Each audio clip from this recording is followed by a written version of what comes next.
Hello there. This is where the fun begins. Hey there guys, Unofficial Star Wars here. Hope you're doing well and welcome to our Andor Episode 8 review and breakdown video here. We're going to be talking about all the different Easter eggs and references throughout this episode here. The episode is titled Narkina 5, and of course spoilers are going to be ahead in this video, although that is quite given. So without further ado, we're gonna hop right on into it. Something I've mentioned previously before with each and every Andor episode is regarding its character arcs, or rather just the overall story arcs of the 3 episodes that each and every episode has done and followed through with, except for the previous episode, episode 7. However, seeing that episode 8 is picking back up with those 3 episode arcs, as it's going to continue on with a full-on story, much like how episode 1, 2, and 3 did, and then 4, 5, and 6 did there as well with the Aldhani mission, and episodes 1 through 3 took place on Ferrix and everything that was going on with that. This year is going to be doing the same thing with episodes 8, 9, and 10 here. And so, as I had previously mentioned here throughout here on the channel with our episode and or breakdown videos, is the way that they leave directly off of one another with its episodes. It really helps better connect you to the characters and the overall world building and storytelling to the Andor show. It's something I highly praise the show for. Once again, something that episode 8 does, drawing directly off of what happened with the cliffhanger at the end of episode 7, even despite episode 7 not being a part of this overall episode arcs. We pick up directly with Cassian as he's being shipped off as a prisoner to Narkina 5, the title of the episode, where it is a moon planet of where he is going to be a prisoner and constructing parts for the Death Star, something that isn't directly really mentioned or said, although it can be heavily implied and assumed. We also see Cyril Karn in his little 9-to-5 cubicle type of job actually taken out here and finally have his first conference and meeting here with Dead Romero within the first 5 minutes of this episode. We're already off to an exciting boom, and I have been waiting forever to see these two characters really finally meet, and I think it was really honestly quite worth the while and something that really lived up to the hype. Dead Romero, of course, is really quite feisty with getting the information that she wants and needs to spread to the rest of the ISB agents at their meetings from Cyril Karn, and Cyril Karn is still dealing with all of the different struggles that happened in the events of the first 3 episodes. From there, we go back to Cassian as he arrives at the Imperial imprisonment base here on Narkina 5. And as many of the previous episodes have done before with the Andor show, this episode follows through with those same tones and themes of really jumping around to the different characters as everything kind of unfolds all at once. And this episode remains a high pace in my own thoughts and opinions, especially towards the beginning of the episode. However, from there, it kind of dies down. Not that that's necessarily a bad thing, but it really kind of starts to tone down as we go back to Dead Romero and an ISB agent meeting discussing some of the details of what went on Ferrix. I have highly praised previously before these whole ISB agent meetings and the Imperial meetings here as well, as it really, I think, emphasizes and show us the whole ideals that the Imperials really do have here, and when it comes to their boring meetings, as they cause so much action throughout the galaxy by simply sitting in their chairs and discussing and rambling and arguing over things that don't even matter at this certain point. Honestly, I don't really even think that they're going to have a case on Cassian at the rate that they're going, because they're just simply moving so dang slow, and they're kind of fixated on the whole idea with Ferrix. The only way I think that they're going to be able to catch Cassian at any given point is if he returns to Ferrix, but that doesn't really seem very likely, seeing that he's in an Imperial prison. Speaking of which, we go back to that, as it is revealed how the Imperials keep the prisoners in check, and kind of gives them a little bit of an example, harshly, showing that the floors are electromagnetic and that they are able to force the people down on the floors unless you're wearing these special boots. And in between these ISB meetings, as we head back over to what's going on with Dead Romero, she's once again interrogating and questioning Cyril Karn to get more information that she can about Ferrix and everything that happened in that situation, for her to be looked at more highly and more praised by her fellow ISB agent Imperial officers, although, as I had mentioned, it simply just shows how full of themselves the Imperials truly really are, especially for the high-ranking officers and ISB agents. Cyril Karn, towards the end of the conversation, has a little bit of a breaking moment, saying that he has sacrificed more than he possibly could has for the overall Imperials and the Empire at that, and he truly stands for the true meaning and everything like that, although it just doesn't look like it's going in the direction that he would eventually leave the Empire to maybe join the rebellion at any type of point. It seems like a generic storyline, but it is something that we have theorized here previously before on the channel. From there, we go back to Cassian as he's finally being interred into his prison chambers, of where he's going to be spending the rest of his sentence for on this Imperial, I guess, base here. It's a long and intriguing process of how they get him down there and how they are able to manage with the different prisoners there as well. And I'd also like to point out the one Imperial officer that had been late.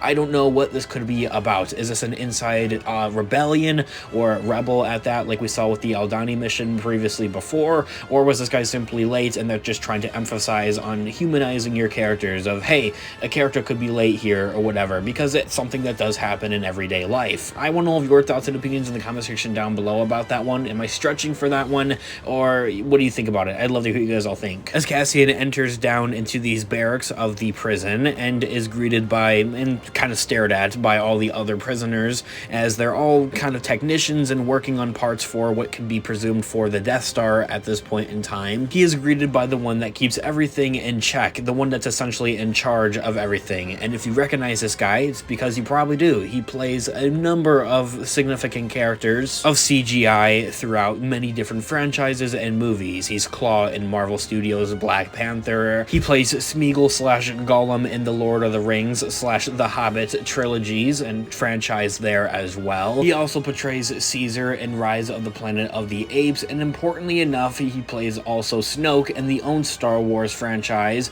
in The Last Jedi and in The Force Awakens, the one and only Andy Serkis. It's interesting and so cool to see these different kind of theories and rumors / leaks come to fruition and actually like happen. Something that we cover here on the channel is that Andy Serkis would be appearing in the Andor show or in some type of Star Wars project here in the future, and well, here he is. He's actually here, like in the flesh, playing just another dude, which is interesting and cool, and it kind of brings up the idea of, hey, could this be something that happens in, you know, other Star Wars shows going forward? Maybe having George Lucas cameo as a character or something like that I think would be cool, or maybe bringing back like Hayden Christensen or Ian McGregor to randomly cameo in the background as two random characters, I think is something else that would be kind of cool there as well. And so, as we also see, as Cassian's introduced here into his prison group here, being Table 5, all of the group members work together and kind of get him settled in here on what he's going to be doing, introducing each other and everything like that, while of course also laying down ground rules of everything and how everything really works. From there, we get to catch up with Mon Mothma as she's hosting another political type of party here. This is a different one from comparably the one that we've seen in the previous episode there as well.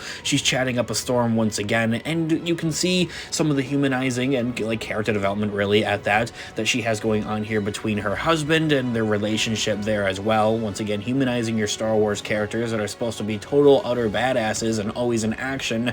I know, what a surprise that they're just normal everyday people there as well. Evidently, the show, whenever it happens, whether it's season 1 or in the confirmed season 2 that we're going to potentially be getting for the year of 2024, they're going to end up splitting. They're going to like leaving each other, because we don't see Mon Mothma with a family ever again in Star Wars in the Rogue One movie or in the A New Hope movie or anything like that there as well. From there, we head back to Andor as he's at the prison facility here, and he's kind of freaking out a little bit. He's like kind of wondering, like, you know, what's going on? How am I going to get out of here? That type of thing there. They're all going back to their own like barracks, their own headquarters where they sleep and eat and everything like that there. And he is noticing something very important, the way that different prisoners are communicating through these passing times and through these different tubes, maybe in some type of effort to potentially possibly escape in the near future episodes here. This is something that had been talked about before the show had even come out, when we were discussing it here on the channel, and that we've seen this in TV spots and in trailers and promotions for the overall show here as well. So this is kind of what we're gandering toward. I would also really believe that the main observation, besides the seeing that like this is like a really big facility and that there's a large number of people here,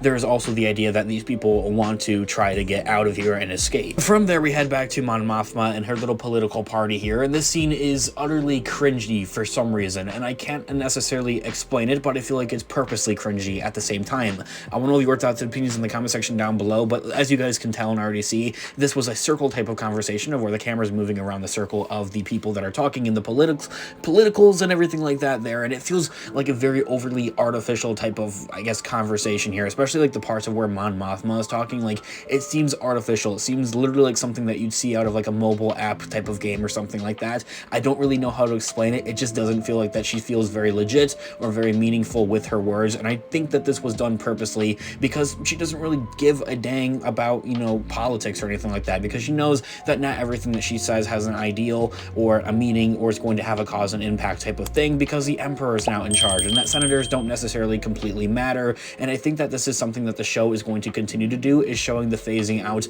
of, you know, Republic senators and Empire senators, at least during this time period here, and seeing that the Emperor would become truly the Emperor during this time period, and more of a king slash dictator type of, I guess, foreseen figure in the Star Wars galaxy. Heading back to Cassian, as everybody's getting settled back into their barracks and their sleeping headquarters and everything like that, he begins to get heavily questioned about what is necessarily going on in the outside world. I mean, these are prisoners. They don't have any, you know, necessarily access to what's going on in the rest of the galaxy or anything like that, although a number of them have heard about the whole incident that had recently gone down on Aldhani. Everybody kind of like begins to question him about it, you know, like what is going on out there and that type of thing there as well. And it furthermore supplies that evidence that we kind of are looking for, that these people are looking to escape and be a part of something bigger of a cause and want to escape from here and be part of some type of rebellion here against the Empire, as they have, majority of them have done really nothing to deserve to have been there. We also see the security methods and how they work furthermore even more. The floor is lava essentially. It's heavily dangerous. It keeps them obeyed and kind of like in check, and it can also just straight up kill you if you are on it at the wrong time. And that's when it goes on,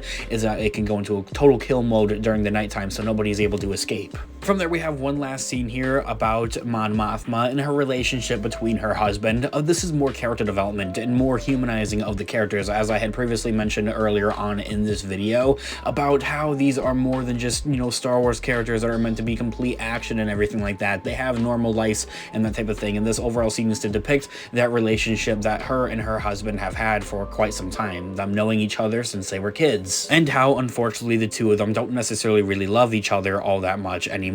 From there, we head back to Cassian at the Imperial imprisonment facility here, with 30 days have gone by now at this point in time. A time jump here. He's been here for a whole month, at least in real Earth time, so to speak here, and we're seeing more of how this everyday life really works here, and seeing how Cassian has become more adjusted to this overall life. From there, going between this Imperial facility and from Coruscant with Mon Mothma, we get a break from that. We head back to Ferrix as we follow along with Cassian's old best friend here as he goes to meet up with Marva and also Bix. And so the current update with that is that unfortunately it seems that Marva has fallen more ill and more sick and old and has actually recently fell, and Bix and his friend are there to take good care of her. They also discuss a little bit and wonder about what is going on with Cassian during this time. Bix becomes more worried and eventually does reach out to him, well, at least to Luthen, to maybe find more information about him. However, at the same time, we see that Vel and Cinta from the Aldhani mission are actually watching and on Ferrix and are looking for Andor, as they had been assigned from Luthen's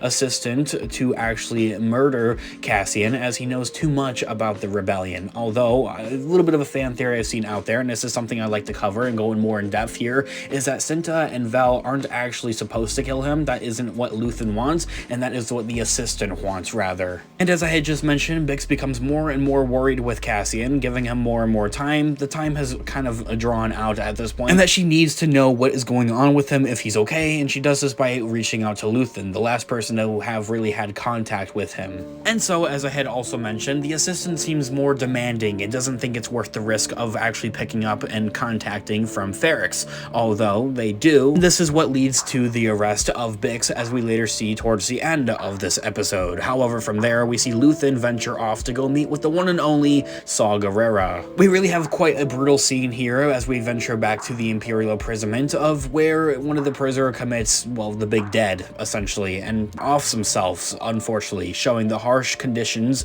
of these Imperial imprisonments and how some people just can't really manage it. It's just mentally deteriorating and straining at that, and it really is. Seeing one of these types of scenes in Star Wars is something that we've only seen once before, I believe, in Star Wars The Clone Wars animated show, so to see it once again here in the Andor show really does set the stage and those tones and themes as if they haven't already been set before.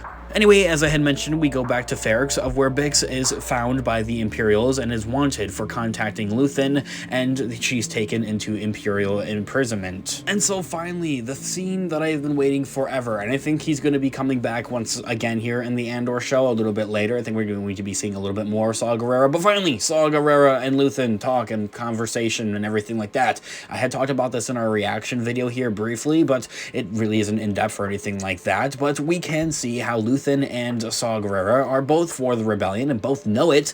However, they just don't see it very worthwhile with teaming up. At least Saw Gerrera doesn't. Luthen is there to propose the idea that they want to team up to really take down the Empire, as Luthen is quote-unquote going loud now at this point in time with the Aldhani mission and wants to do more missions like that to really put a strain on the Empire, although Saw Gerrera argues back that it isn't worth it and now is not the time type of thing, and that he really just doesn't foresee it working out. However, I do theorize that Saw Gerrera will for sure be back sometime in the Andor show, whether or not it's going to be in season 1. I think for sure, because one of the TV spots / trailers makes it look like that he's standing up in a different position and makes it look like that he would be appearing once again. And for another thing, I think that the one and only Forrest Whitaker would be returning for the Saw Gerrera role once again in the Andor season 2 show there as well. And I highly praise Forrest Whitaker. He's an amazing actor, and I love to see him as Saw Gerrera and just in Star Wars overall. I just love it. From there, the episode finishes off with Bix being fully arrested by the Imperials and being greeted with dead Romero, and we head back to the Imperial imprisonment where Cassian is to finish off from there as he's working hard.